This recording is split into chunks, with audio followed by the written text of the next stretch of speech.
Bonjour les 4e 2, j'espère que vous allez bien. On approche bientôt des vacances, on va être libérés. Aujourd'hui, on va lire ensemble une nouvelle de Théophile Gautier qui est parue en 1836, une nouvelle qui s'appelle La Morte amoureuse. Cette fois-ci, je vais couper la vidéo en deux parce que c'est un texte qui est vraiment long. Enfin, pour une nouvelle, du moins, c'est long. Et donc, voilà. Partie 1 sur la première heure de la matinée et partie 2 sur la seconde heure de la matinée. Juste pour vous faire un petit topo pour que vous ne soyez pas perdu dans l'histoire parce que c'est un petit peu compliqué. En fait, le narrateur ici, ça va être un vieux moine qui s'appelle Romuald, qui va raconter comment, durant ses premiers mois en tant qu'homme d'église, il a été séduit par une courtisane qui s'appelle Clarimonde. Il y a plein de rumeurs qui courent sur cette femme et certains la soupçonnent même d'être un vampire. Donc évidemment, toute cette histoire qui va se mettre en place entre les deux personnages, ça va un petit peu détourner Romuald de sa mission divine d'homme d'église. Et on va voir si oui ou non il va se laisser séduire par cette créature de l'enfer. Du reste, vous prenez le texte avec moi et c'est parti pour la lecture qui va donc être un petit peu plus longue. Vous me pardonnerez si je bafouille, mais j'essaierai de ne pas faire trop de prises pour une fois parce que sur une vidéo d'un quart d'heure, sinon ça va vite être agaçant. Donc du premier coup, ça va être parfait, j'en suis sûr. C'est parti. Vous me demandez, frère, si j'ai aimé. Oui. C'est une histoire singulière et terrible, et quoique j'ai 66 ans, j'ose à peine remuer la cendre de ce souvenir. Je ne veux rien vous refuser, mais je ne ferai pas à une âme moins éprouvée un pareil récit. Ce sont des événements si étranges que je ne puis croire qu'ils me soient arrivés.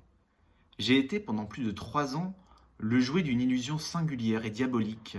Moi, pauvre prêtre de campagne, j'ai mené en rêve toutes les nuits, Dieu veuille que ce soit un rêve, une vie de damné, une vie de mondain et de sardanapale. Un seul regard, trop plein de complaisance, jeté sur une femme, pensa causer la perte de mon âme. Mais enfin, avec l'aide de Dieu et de mon saint patron, je suis parvenu à chasser l'esprit malin qui s'était emparé de moi. Mon existence s'était compliquée d'une existence nocturne, entièrement différente. Le jour, j'étais un prêtre du Seigneur, chaste, occupé de la prière et des choses saintes. La nuit, dès que j'avais fermé les yeux, je devenais un jeune seigneur, fin connaisseur en femmes, en chiens et en chevaux, jouant au dé, buvant et blasphémant. Et lorsque, levé de l'aube, je me réveillais, il me semblait au contraire que je m'endormais et que je rêvais que j'étais prêtre. De cette vie somnambulique, il m'est resté des souvenirs d'objets et de mots dont je ne puis pas me défendre. Et quoique je ne sois jamais sorti des murs de mon presbytère, on dirait plutôt, à m'entendre, un homme ayant usé de tout et revenu du monde, qui est entré en religion et qui veut finir dans le sein de Dieu des jours trop agités, qu'un humble séminariste qui a vieilli dans une cure ignorée, au fond d'un bois et sans aucun rapport avec les choses du siècle. Oui, j'ai aimé comme personne au monde n'a aimé, d'un amour insensé et furieux, si violent que je suis étonné qu'il n'ait pas fait éclater mon cœur. Ah, quelle nuit, quelle nuit! Dès ma plus tendre enfance, je m'étais senti de la vocation pour l'état de prêtre. Aussi, toutes mes études furent-elles dirigées dans ce sens-là, et ma vie, jusqu'à 24 ans, ne fut-elle qu'un long noviciat. Ma théologie achevée, je passai successivement par tous les petits ordres, et mes supérieurs me jugèrent digne, malgré ma jeunesse, de franchir le dernier et redoutable degré. Le jour de mon ordination fut fixé à la semaine de Pâques. Je n'étais jamais allé dans le monde. Le monde, c'était pour moi l'enclos du collège et du séminaire. Je savais vaguement qu'il y avait quelque chose que l'on appelait femme, mais je n'y arrêtais pas ma pensée. J'étais d'une innocence parfaite. Je ne voyais ma mère, vieille et infirme, que 2 fois l'an. C'étaient là toutes mes relations avec le dehors. Je ne regrettais rien, je n'éprouvais pas la moindre hésitation devant cet engagement irrévocable. J'étais plein de joie et d'impatience. Jamais jeune fiancé n'a compté les heures avec une ardeur plus fiévreuse. Je n'en dormais pas, je rêvais que je disais la messe. Être prêtre, je ne voyais rien de plus beau au monde. J'aurais refusé d'être roi ou poète. Mon ambition ne concevait pas au-delà. Ce que je dis là est pour vous montrer combien ce qui m'est arrivé ne devait pas m'arriver, et de quelle fascination inexplicable j'ai été la victime. Le grand jour venu, je marchais à l'église d'un pas si léger qu'il me semblait que je fusse soutenu en l'air ou que j'eusse des ailes aux épaules. Je me croyais un ange et je m'étonnais de la physionomie sombre et préoccupée de mes compagnons, car nous étions plusieurs. J'avais passé la nuit en prière et j'étais dans un état qui touchait presque à l'extase. L'évêque, vieillard vénérable, me paraissait Dieu le Père penché sur son éternité, et je voyais le ciel à travers les voûtes du temple. Vous savez les détails de cette cérémonie. La bénédiction, la communion sous les deux espèces, l'onction de la paume des mains avec l'huile des catachuèmes, et enfin le saint sacrifice offert de concert avec l'évêque. Je ne m'appesantirai pas sur cela. Oh, que Job a raison, et que celui-là est imprudent qui ne conclut pas un pacte avec ses yeux. Je levai par hasard ma tête, que j'avais jusque-là tenue inclinée, et j'aperçus devant moi, si près que j'aurais pu la toucher, quoique en réalité elle fût à une assez grande distance et de l'autre côté de la balustrade, une jeune femme d'une beauté rare, et vêtue avec une magnificence royale. Ce fut comme si des écailles me tombaient des prunelles. J'éprouvais la sensation d'un aveugle qui recouvrait subitement la vue. L'évêque, si rayonnant tout à l'heure, s'éteignit tout à coup. Les cierges pâlirent sur leurs chandeliers d'or comme les étoiles du matin. Et il se fit par toute l'église une complète obscurité. La charmante créature se détachait sur ce fond d'ombre comme une révélation angélique. Elle semblait éclairer d'elle-même et donner le jour plutôt que le recevoir. Je baissai la paupière, bien résolu à ne plus la relever pour me soustraire à l'influence des objets extérieurs, car la distraction m'envahissait de plus en plus, et je savais à peine ce que je faisais.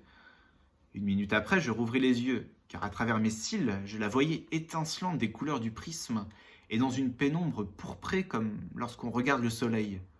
Oh, comme elle était belle! Les plus grands peintres, lorsque poursuivant dans le ciel la beauté idéale, ils ont rapporté sur la terre le divin portrait de la Madone, n'approchent même pas de cette fabuleuse réalité. Ni les vers du poète ni la palette du peintre n'en peuvent donner une idée. Elle était assez grande, avec une taille et un port de déesse. Ses cheveux d'un blond doux se séparaient sur le haut de sa tête et coulaient sur ses tempes comme deux fleuves d'or. On aurait dit une reine avec son diadème. Son front, d'une blancheur bleuâtre et transparente, s'étendait large et serein sur les arcs de deux cils presque bruns. Singularité qui ajoutait encore à l'effet des prunelles, vert de mer, d'une vivacité et d'un éclat insoutenables. Quels yeux! Avec un éclair, ils décidaient de la destinée d'un homme. Ils avaient une vie, une limpidité, une ardeur, une humidité brillante que je n'ai jamais vue à un œil humain. Il s'en échappait des rayons pareils à des flèches et que je voyais distinctement aboutir à mon cœur. Je ne sais si la flamme qui les illuminait venait du ciel ou de l'enfer, mais à coup sûr, elle venait de l'un ou de l'autre. Cette femme était un ange ou un démon, et peut-être tous les deux. Elle ne sortait certainement pas du flanc d'Ève, la mer commune. Des dents du plus bel Orient scintillaient dans son rouge sourire, et de petites fossettes se creusaient à chaque inflexion de sa bouche dans le satin rose de ses adorables joues. Pour son nez, il était d'une finesse et d'une fierté toute royale, et décelait la plus noble origine. Des luisants d'agate jouaient sur la peau unie et lustrée de ses épaules à demi couvertes, et des rangs de grosses perles blondes, d'un ton presque semblable à son cou, lui descendaient sur la poitrine. De temps en temps, elle redressait sa tête avec un mouvement ondulé de couleuvre ou de paon qui se rengorge, et imprimait un léger frisson à la haute fraise brodée à jour qui l'entourait comme un treillis d'argent. Elle portait une robe de velours nacara, et de ses larges manches doublées d'hermine sortaient des mains patriciennes d'une délicatesse infinie, aux doigts longs et potelés, et d'une si idéale transparence qu'ils laissaient passer le jour comme ceux de l'aurore.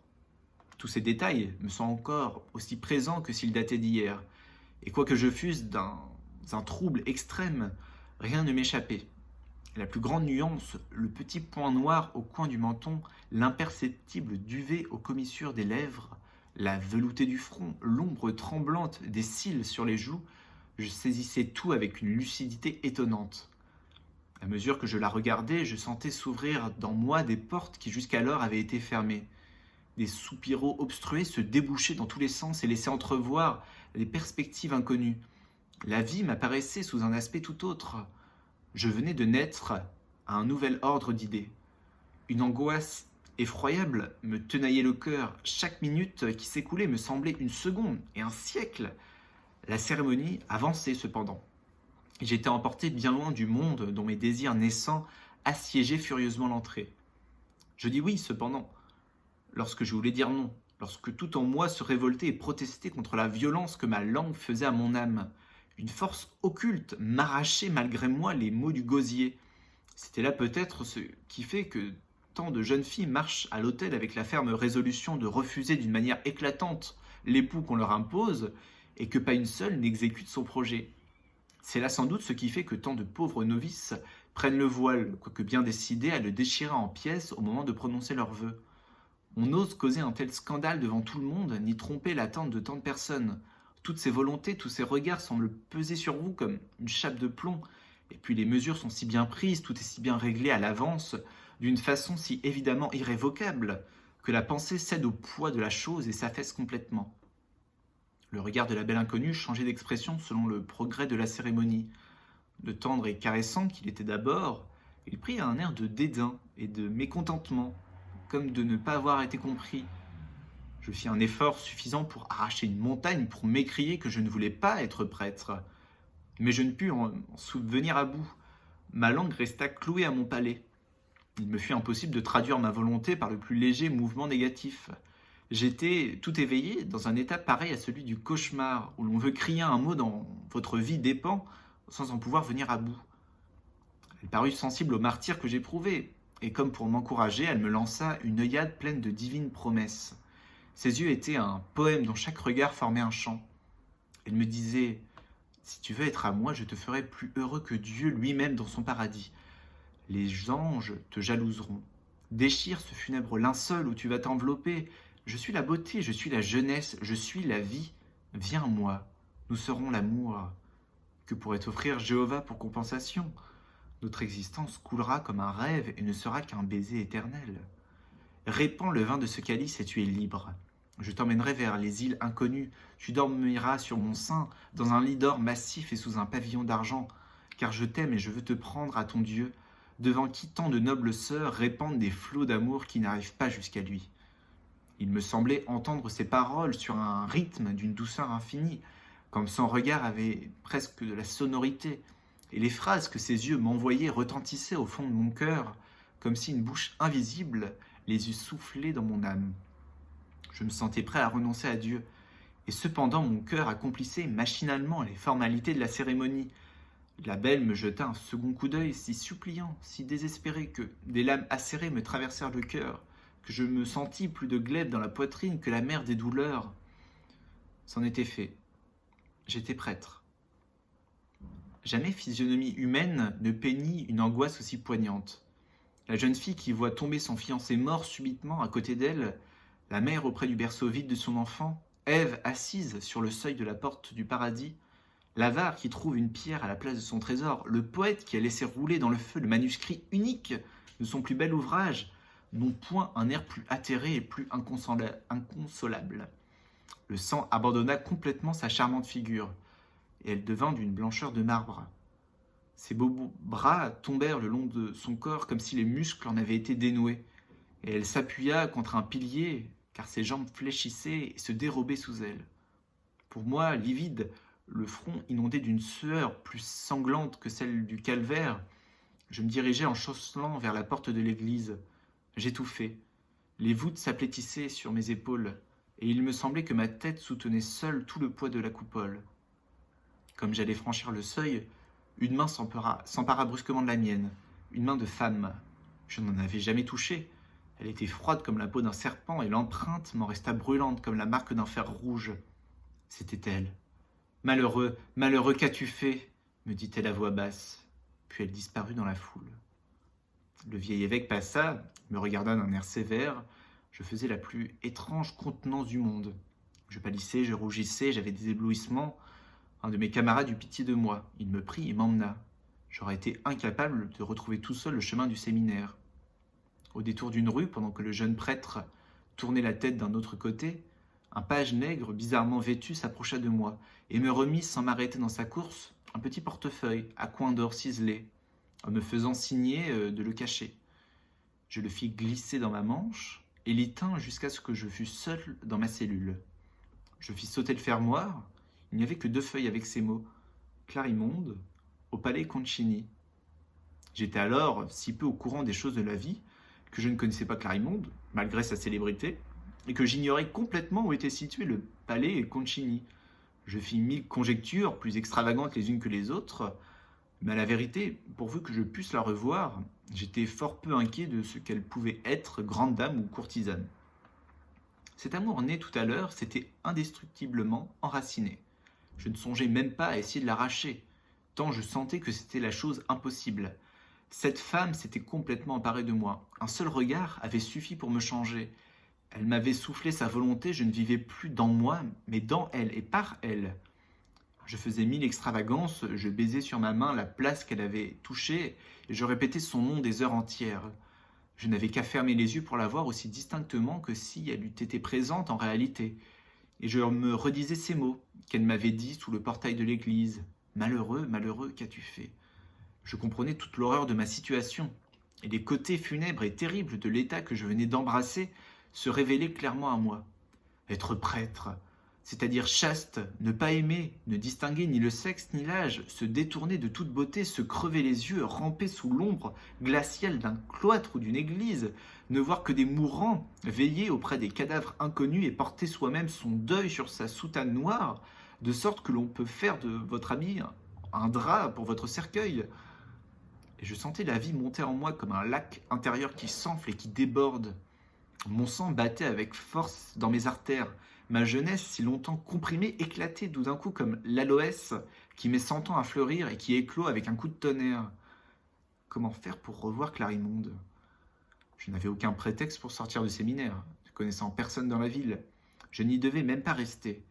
Et j'y attendais seulement que l'on me désignât la cure que je devais occuper.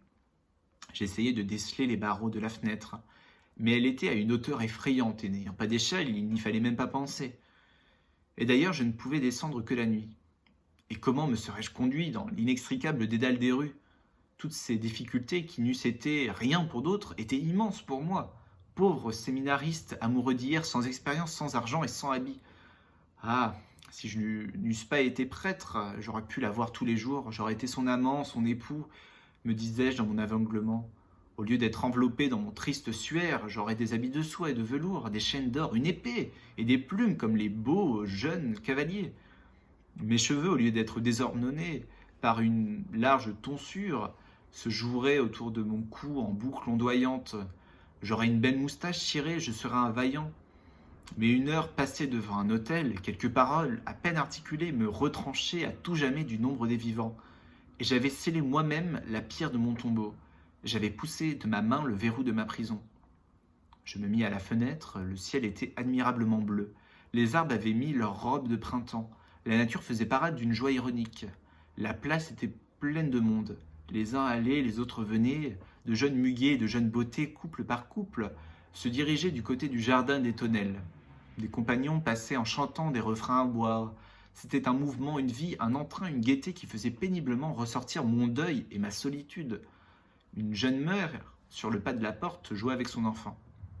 Elle baisait sa petite bouche rose, encore emperlée de gouttes de lait, et lui faisait en l'agaçant mille de ces divines puérilités que les mères seules savent trouver. Le père, qui se tenait debout à quelque distance, souriait doucement à ce charmant groupe, et ses bras croisés pressaient sa joie sur son cœur. Je ne pus supporter ce spectacle. Je fermai la porte et je me jetai sur mon lit avec une haine, une jalousie effroyable dans le cœur, mordant mes doigts et ma couverture comme un tigre à jeun depuis 3 jours. Je ne sais pas combien de jours je restai ainsi, mais en me retournant dans un mouvement de spasme furieux, j'aperçus l'abbé Sérapion qui se tenait debout au milieu de la chambre et qui me considérait attentivement. J'eus honte de moi et, laissant tomber ma tête sur ma poitrine, je voilai mes yeux avec mes mains. « Romuald, mon ami, il se passe quelque chose d'extraordinaire en vous, me dit Sérapion au bout de quelques minutes de silence. Votre conduite est vraiment inexplicable. Vous si pieux, si calme et si doux, vous vous agitez dans votre cellule comme une bête fauve. Prenez garde, mon frère, et n'écoutez pas les suggestions du diable. L'esprit malin, irrité de ce que vous êtes à tout jamais consacré au Seigneur, rôde autour de vous comme un loup ravissant et fait un dernier effort pour vous attirer à lui. Au lieu de vous laisser abattre, mon cher Romuald, faites-vous une cuirasse de prière, un bouclier de mortification et combattez vaillamment l'ennemi. Vous le vaincrez. L'épreuve est nécessaire à la vertu et l'or sort plus fin de la coupelle. Ne vous effrayez ne vous découragez. Les âmes les mieux gardées et les plus affermies ont eu de ces mouvements. Priez, jeûnez, méditez, et le mauvais esprit se retira. Le discours de l'abbé Sérapion me fit rentrer en moi-même. Je devins un peu plus calme. Je venais vous annoncer votre nomination à la cure de C. Le prêtre qui l'a possédé vient de mourir, et monseigneur l'évêque m'a chargé d'aller vous y installer. Soyez prêts demain. » Je répondis d'un signe de tête que je le serais, et l'abbé se retira. J'ouvris mon missel et je commençai à lire des prières, mais ces lignes se confondirent bientôt sous mes yeux. Le fil des idées s'enchevêtra dans mon cerveau et le volume me glissa des mains sans que j'y prisse garde. Partir demain, sans l'avoir revue, ajouter une impossibilité à toutes celles qui étaient déjà entre nous, perdre à jamais toute l'espérance de la rencontrer, à moins d'un miracle, lui écrire. Par qui ferais-je parvenir ma lettre? Avec le sacré caractère dont j'étais revêtu, à qui s'ouvrir, se fier? J'éprouvais une anxiété terrible. Puis, ce que l'abbé Sérapion m'avait dit des artifices du diable me revenait en mémoire. L'étrangeté de l'aventure, la beauté surnaturelle de Clarimonde, l'éclat phosphorique de ses yeux, l'impression brûlante de sa main, le trouble où elle m'avait jeté, le changement subit qui s'était opéré en moi, ma piété évanouie en un instant, tout cela prouvait clairement la présence du diable. Et cette main satinée n'était peut-être que le gant dont il avait recouvert ses griffes. Ces idées me jetèrent dans une grande frayeur. Je ramassai le missel qui de mes genoux était roulé à terre et je me remis en prière. Le lendemain, Sérapion me vint prendre. 2 mules nous attendaient à la porte, chargées de nos maigres valises. Il monta l'une et moi l'autre, tant bien que mal. Tout en parcourant les rues de la ville, je regardais à toutes les fenêtres et à tous les balcons si je ne verrais pas Clarimonde. Mais il était trop tôt, trop matin, et la ville n'avait pas encore ouvert les yeux. Mon regard tâchait de plonger derrière les stores et à travers les rideaux de tous les palais devant lesquels nous passions. Sérapion attribuait sans doute cette curiosité à l'admiration qui me causait la beauté de l'architecture, car il ralentissait le pas de sa monture pour me donner le temps de voir. Enfin, nous arrivâmes à la porte de la ville, et nous commençâmes à gravir la colline. Quand je fus tout en haut, je me retournai pour regarder, une fois encore, les lieux où vivait Clarimonde. L'ombre d'un nuage recouvrait entièrement la ville. Ses toits bleus et rouges étaient confondus dans une demi-teinte générale, où surnageaient çà et là, comme de blancs flocons d'écume, les fumées du matin. Par un singulier effet d'optique, se dessinait, blond et doré sous un rayon unique de lumière, un édifice qui surpassait en hauteur les constructions voisines, complètement noyé dans les vapeurs. Quoiqu'il fût à plus d'une lieue, il paraissait tout proche. On en distinguait les moindres détails, les tourelles, les plateformes, les croisées et jusqu'aux girouettes en queue d'aronde.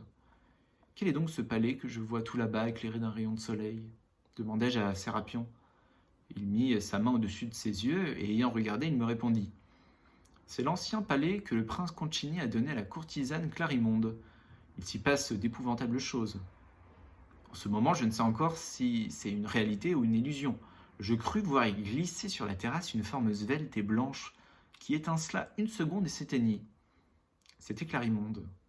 Oh, savait-elle qu'à cette heure, du haut de cet âpre chemin qui m'éloignait d'elle et que je ne devais plus redescendre, ardent et inquiet, je couvais de l'œil le palais qu'elle habitait, et qu'un jeu dérisoire de lumière semblait rapprocher de moi comme pour m'inviter à y entrer en maître.